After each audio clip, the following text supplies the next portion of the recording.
वो एक अफवाह थी और बहुत शरारत षड्यंत्र था वो बहुत बड़ा, लेकिन वो जानबूझ करके मुझे नीचा दिखाने के लिए वो एक अफवाह फैलाई गई थी।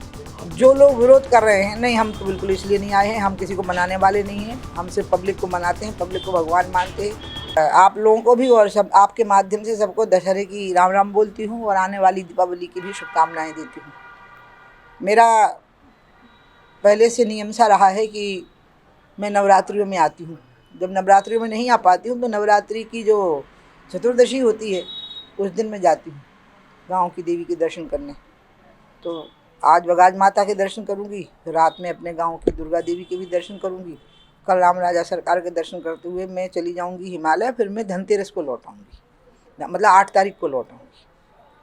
दीदी, मध्य प्रदेश की राजनीति विधानसभा चुनाव है, ऐसे में आपकी क्या भूमिका है और अभी चुनाव प्रचार में? मेरी भूमिका के बारे में मैंने power of attorney Shivraj Singh ji को दे दी है, तो उनके पास में मेरी पावर ऑफ अटर्नी है। वो मेरी जो भूमिका चुनाव में करते निश्चित कर देंगे, वो मैं मध्य प्रदेश के चुनाव में अपनी भूमिका चुनाव में।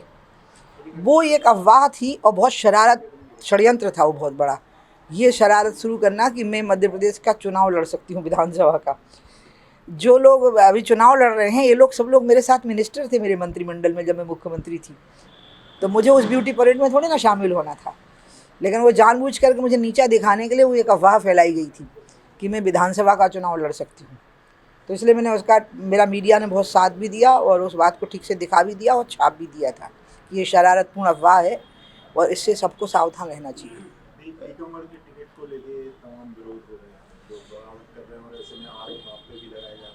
जो लोग विरोध कर रहे हैं, नहीं हम तो बिल्कुल इसलिए नहीं आए हैं, हम किसी को मनाने वाले नहीं हैं, हम सिर्फ पब्लिक को मनाते हैं, पब्लिक को भगवान मानते हैं। जो लोग विरोध कर रहे हैं ये हमेशा से इनकी प्रकृति रही।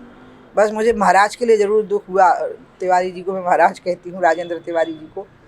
वो वास्तव में मेरे कहने पर कांग्रेस छोड़ के आए थे और पटाखा जो मंदिर था जिसकी मूर्तियाँ चोरी हो गई थी और बड़ी मुश्किल से वापस मिल पाई थी वो हमको, उन मूर्तियों की स्थापना के लिए मैंने उनको कहा कि आप करिए, तो उन्होंने वो कार्य भी किया और बहुत अच्छे ढंग से उसको किया। लेकिन महाराज को पता नहीं क्या सूझा, उनका लड़का भी युवा मोर्चे का प्रदेश का इतना बड़ा महामंत्री था युवा मोर्चे का, फिर अचानक महाराज को कुछ सूझा और वो कांग्रेस के जो वर्तमान प्रत्याशी उनके घर पे ही जाके बैठ गए। अभी जो पिछला चुनाव हुआ है स्थानीय निकायों का, और आप लोगों ने ही उसको दिखा दिया। अब उसके बाद में जो पार्टी के प्रति बिल्कुल ही निष्ठा ना रखता हो तो फिर पार्टी तो उसका साथ नहीं दे सकती। तो महाराज को तो आत्मचिंतन करना चाहिए, नहीं तो निश्चित रूप से अगर महाराज के टिकट की बात होती तो मैं अपनी तरफ से पूरा समर्थन करता। महाराज का कहना है सर्वे में उनका पहला स्थान था। अब लेकिन निष्ठा में भी पहला स्थान होना चाहिए, पार्टी के प्रति निष्ठा में। और जो दूसरे वाले सज्जन हैं उनका तो स्वभाव ही है, पिछले समय टिकट नहीं मिला था तब भी उन्हें गाली गलौज बहुत की थी, भाजपा के नेताओं पर आरोप लगा दिए थे।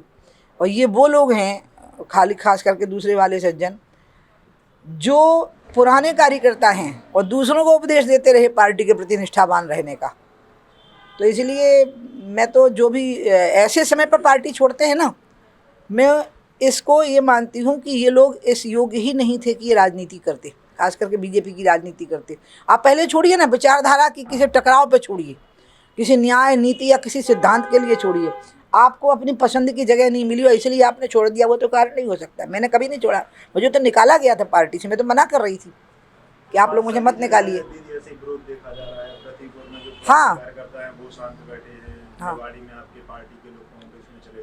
जो कार्यकर्ता शांत होकर के बैठे हैं वो तो बाद में काम करने लग जाते हैं, जब उनके मन में उठता है ना कि अब सब लोग निकल पड़े हैं तो फिर वो भी निकल पड़ते हैं। बाकी जो छोड़ के आना जाना करते हैं उनका मूल्य घट जाता है ऐसे समय पे छोड़ देने से। क्या लगता है इस बार आपको क्या रहेगा चुनाव में? वो हमारी सरकार बनेगी, इसमें मुझे कोई शंका ही नहीं लगती। कितनी सीटों की उम्मीद? जब हम 230 सीटों पर लड़ रहे हैं तो हम कैसे कह दें कि इसमें से हम एक भी हारेंगे? हम तो जीतने के लिए ही लड़ रहे हैं ना। किस उम्मीदवार का आकलन हम कम करते बताइए? हमारे लिए 230 उम्मीदवार, यही वो जीतेंगे, विजेता ही होंगे, हम तो यही मानेंगे। पार्टी में ग्रोथ ज्यादा है ना, आपसे जैसे टिकट बंटवारे को लेकर आरोप लग रहा है, इससे बदरगाह होगा। ये एक सांस्कृतिक परिवर्तन है जो पार्टी में नहीं है, परिवारों में है। पति पत्नी के संबंध वैसे नहीं है, माता पिता के अपने बच्चों से संबंध वैसे नहीं है, मोहल्ला पड़ोस के साथ अब आपके संबंध वैसे नहीं है, भाई बहन के साथ एक सांस्कृतिक परिवर्तन है, लेकिन पार्टी की विचारधारा के प्रति मूल निष्ठा रखने वाले कार्यकर्ताओं की संख्या भी करोड़ों में है। आपको क्या लगता है अगर आपकी सरकार बनती है तो मध्य प्रदेश का मुख्यमंत्री कौन होगा? मुझे इसमें कोई भी शक नहीं है, इसलिए मैं यदि तो लगाऊंगी ही नहीं। मध्य प्रदेश में हमारी सरकार बनेगी और पार्टी में जो भी मुख्यमंत्री होगा वो हमको स्वीकार्य होगा। राजेंद्र तिवारी अगर चुनाव लड़ते हैं सपा से तो उसका नुकसान किसको होगा? उन्हीं को। आप इन लोगों को पार्टी के हित में मनाने का प्रयास करेंगे? ना, अपना ये काम ही नहीं है।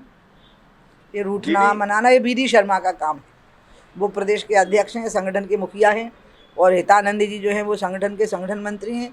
ये उनका काम है। दीदी, मध्य प्रदेश आगामी लोकसभा चुनाव में 2024 में आप लोकसभा चुनाव फिर से एक बार नहीं, मुझे शिवराज जी ने मध्य प्रदेश से लड़ने के लिए कहा था। वो इस बात को भी 2 साल हो गए कि दीदी अब की बार तो मध्य प्रदेश से लड़िए। तो मैंने कहा था नहीं, अब की बार पार्टी से मैं निवेदन करने वाली हूँ कि किसी तीसरे राज्य से लड़ाएं। मैंने इसके अलावा फिर तय किया है संपादकों के आपके सबको सूचना दी थी कि भैया अब अच्छा नहीं लगता मेरे द्वारा अपने बारे में बोलना, अब पार्टी से पूछिए, मेरे से मत पूछिए।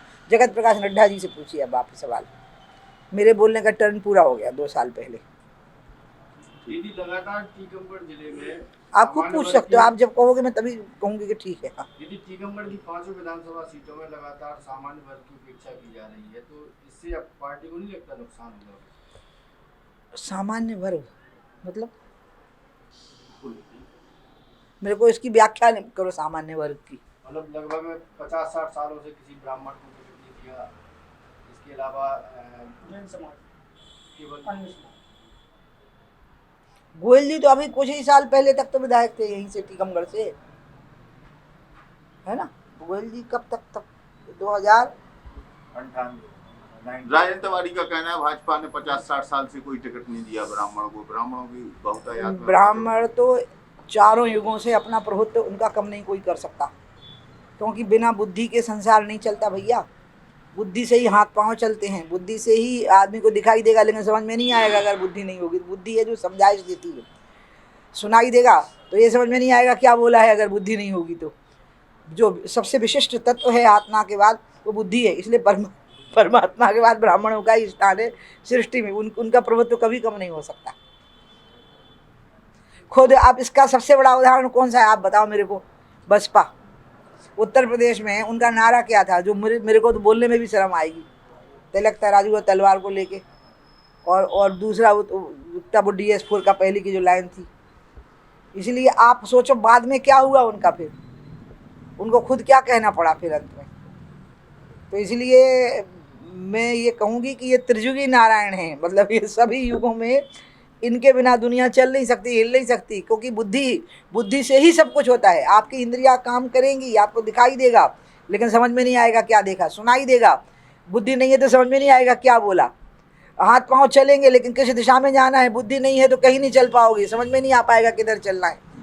ये तो मार्गदर्शक समाज है जो मार्गदर्शन करता है, आपको प्रेरित करता है, गाइड करता है आपको। इसके बिना तो दुनिया चल ही नहीं सकती।